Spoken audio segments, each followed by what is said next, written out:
Watchers, I know everyone was queuing for a long time this morning. The queue was exceptionally long, very, very early on, so good job everyone. I hope everyone's having a great time, because I know we are as we move on to game number 4 in this first semi-finals of the World Championship. FrOzen on the Q block. All he's got left to take a win. Jason now on his priest. Cube and Dark Pact combination in opening hand for FrOzen. Skull of the Minari pick up as well, meaning he's got a lot of bases covered already. Jason, though, he's starting to tick the boxes as well, because he has Raza and he has that Psychic Scream, which is a very important card in the matchup in certain situations as well. Really is. Slow down the potential of overrunning the board. Imagine Cube comes down without Dark Pact, and Psychic Scream the Cube, and you've destroyed the minions inside that don't exist anymore as well. But I will say in this matchup, even the Gul'dan is very important. It may well alter FrOzen's overall game plan. It means he can probably be more aggressive with Doom Guards and generating Doom Guards, because he knows he has that turn 10 Gul'dan hit you in the face extremely hard. Slams that Spellbreaker on the Blood Mage Thanos. Not really a great deal of silencing that needs to be done in this matchup, so denying card draw is about as good as it gets, but now we are going to see FrOzen curving out pretty hard with all of these powerful tools that he has in hand. Even already has Void Lord in hand as well, so it's not as if sometimes you have to equip the Skull of Minari, it's just worth the investment that turn. It might not get you a demon next turn, might not get you the demon the turn after, but when you have one loaded and ready to go, the turn after you equip is absolutely huge.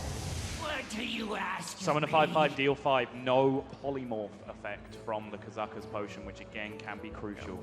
These ways that you can kill minions without activating Death Rattle, I say kill in kind of inverted commas, shuffling them back into the deck, transforming them so that Death Rattles do not activate. That is key to victory in this matchup a lot of the time. It really is, and even then, it's not enough sometimes, depending on how progressive the Warlock player is. FrOzen's looking pretty good here, but I will say JasonZhou is presenting a good amount of almost chip damage here. We saw this earlier, where JasonZhou, not with Priest, but was pressuring FrOzen's Warlock, and there weren't enough defensive tools to actually survive. JasonZhou trying to do the same. He has Mind Blast, he has 5 damage as well on his potion. That's 10 just for 7 mana. Fair point.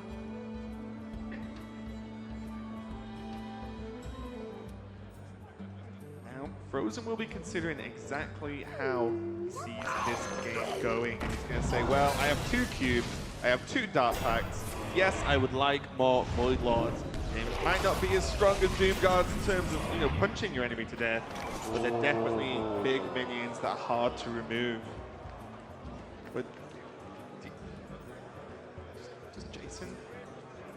Sometimes you don't want to master spell Void Lords, right? Sometimes you want to kill the Void Lords, then the Void Walkers, and laugh when your opponent Gul'dans into 7 Void Walkers. Yep.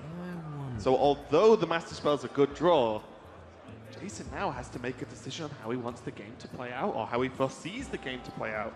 I mentioned he has the minions on board. He could master spell go face and say, let's go. Exactly. That's the super clutch situation for master spell. Unless you're using master spell to silence a cube that your opponent's left on the board for some reason, you should play around that in most situations by quickly activating your Death Rattles yourself. But the master spell specifically, one of the reasons why it started to become a little bit more common is that you can silence just a full board of, say, even just 7 Void Walkers and just smash through for damage with your minions. Since FrOzen has managed to heal himself all the way back up to 29 already, that's not a huge factor for Jason at this point.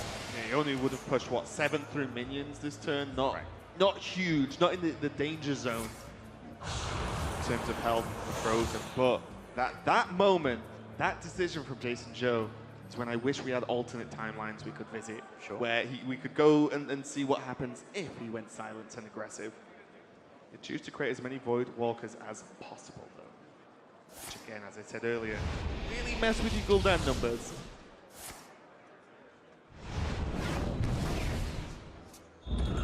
There is Doomguard number 1. So now FrOzen, you will probably see him suicide some of these 1/3s in order to create board space for Skull of the Minari to pull that Doomguard out so that he can play dirty tricks on it with the Carnivorous Cube soon thereafter. It's kind of funny that it might actually have been an unfortunate choice in terms of creating the 5/5. He did it. These Void Walkers can't go anywhere. Well, the Raza still would have been in play before FrOzen killed it, so he could have still... Could have at least made some kind of space. Yeah. Not a lot, but some kind. Yeah, that's true. Again, it's just something else you have to think about when you're playing against any form of Warlock, because if you can fill the board, guess what? Skulls Manari doesn't work because there's no space for the minion in hand to even hit the board. Right. Great healing potion. Feels like kind of a whiff and just not a great card in this matchup, to be completely honest. Especially the aggressive cube variant. Normally if you heal back up to full, you're dead the next turn anyway, based on what the board can look like. And now Anduin picked up, and there's a coin, there's a Holy Smite, there's a Mind Blast, all in hand. This is going to be a ton of damage ramping up very, very quickly, but for both players. Yeah, this is going to be a ton of damage this turn as well. Oh, if only throws down one more mana. Cube, well, hit with Doomguard, Cube Doomguard, Dark Pact. That is often how you play this deck. A casual 15 damage.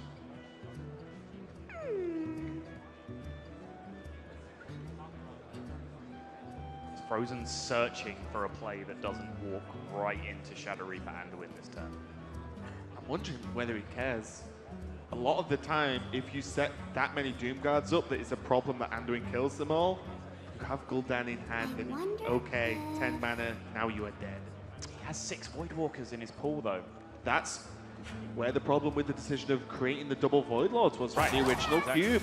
You have to add all of this together, and again, Jason not going with the silence play early on to dodge them. The Void Walkers actually ended up quite a lot on the board. I'm not sure what the total Void Walker count, I believe is 5. 5 have died One already, on the there is board. one Yes, more on yes. the board, so there is likely to be 6 by the time it starts. After seeing the Master Spell though, FrOzen decided to go for the greedy double cube play. Yep. Which means no big burst from Doomguards this turn, and also opens up JasonZhou's Psychic Scream. Yeah, the Psychic Scream is the point I did really want to lead to. It's just so dangerous in this position. Warlock It's a players, one-of. close your eyes. It's a one-of, and FrOzen nods. That is a card that has been in the opening hand since the Mulligan. It seems from FrOzen's play that he gave that card credit for being Shadow Reaper Anduin. Because it's been there, it's been a card that just hasn't been played since the very, very early turns. So he chose to make the play, as I mentioned, that did not get wrecked by Shadow Reaper Anduin, and instead his read cost him in the long run. Yeah, I do wonder whether you just go for the Dark Pact and get the value now. Worst case, you could use Prince to as a 3/3 charge by copying a Doomguard later on. Like, it's way less damage, but it's more guaranteed damage. They're the kind of risks you always juggle in games like this. Yeah. Q-Block, an incredibly complex deck. The win condition just varies so much on a game-by-game basis. Not even your win condition against a certain archetype. It's No, the yeah, actual on a game plays literal out. game-by-game basis. That's why I love the deck so much. It is really fun. But FrOzen right now doesn't care too much about how fun a deck is. He just wants it to win at all costs. Because it doesn't matter how favored your lineup is, you still have to execute and get over the line. FrOzen is only here because of that very fact. He should not be here. He should have lost to Sintalol. That is just what the matchup said, but Hearthstone is not played on paper by statistics. It's played by human beings who make errors and who make inspired plays that can tilt things in their favor. FrOzen hitting turn 10, and we all know what that means.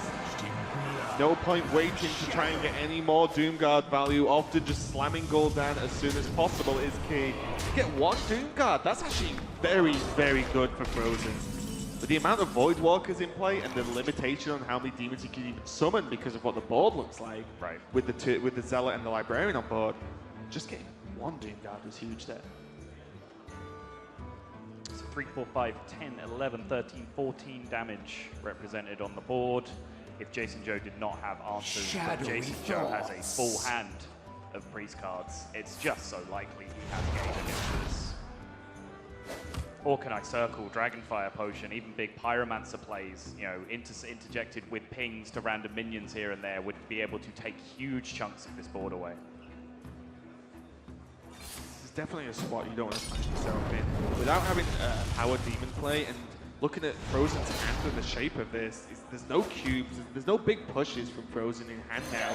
And also, because he's Gul'dan, he doesn't have life tap anymore. He's taking 1 card a turn. Right. He cannot accelerate his card draw, and he has 17 cards in his deck because of that Psychic Scream as well. Funnily enough, he has extra cube because of the Prince. Yes. Prince does not revert back to Prince in Psychic Scream, but is a cube now. It chose its path, now it has to live with it.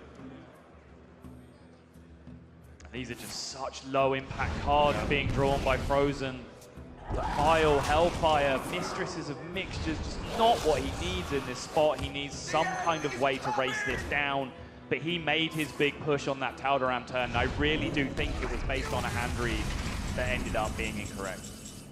Using the Doomsayer there for the Dark Pact just to get some value, because guess what? Doomsayer not going to do too much. Versus JasonZhou's Priest, he is pressuring Jason. He is receiving a good amount of damage, 16 health. His next draw could be a Doomguard, for example. Jason Get some work done, but Jason with a slightly unconventional build as well, playing the Greater Healing Potion, which we've not seen a great deal of recently. So he even has the counteraction to the pressure from FrOzen at this point as well. And one of the odd things you can do in this circumstances, the Warlock is just grind the Priest down. They are missing cards like Bell and like Mind Blast, so it becomes like a weird race, but you have the consistent damage. Right. But as you said, Great Healing Potion is going to get a huge amount of that. And also, yeah, Lyra. Yeah, about that.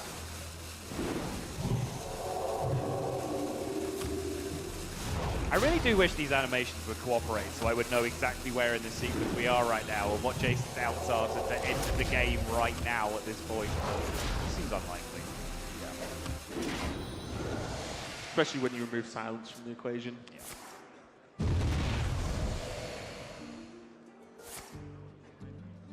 Hellfire, Spellstone takes him back up to 19.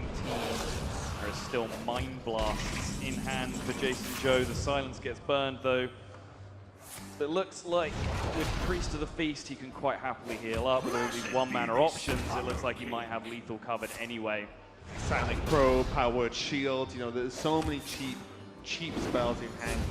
This looks to be back end of the game here for JasonZhou versus FrOzen. Looks like he's going to be able to even it up. Just look at the hand from FrOzen. All the cards you do not want in this matchup when he's open hand. It kind of have been for the last few turns, to be completely honest. Right.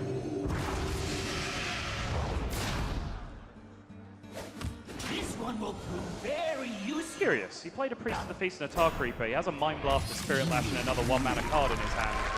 FrOzen died anyway. He exploded. It was lethal.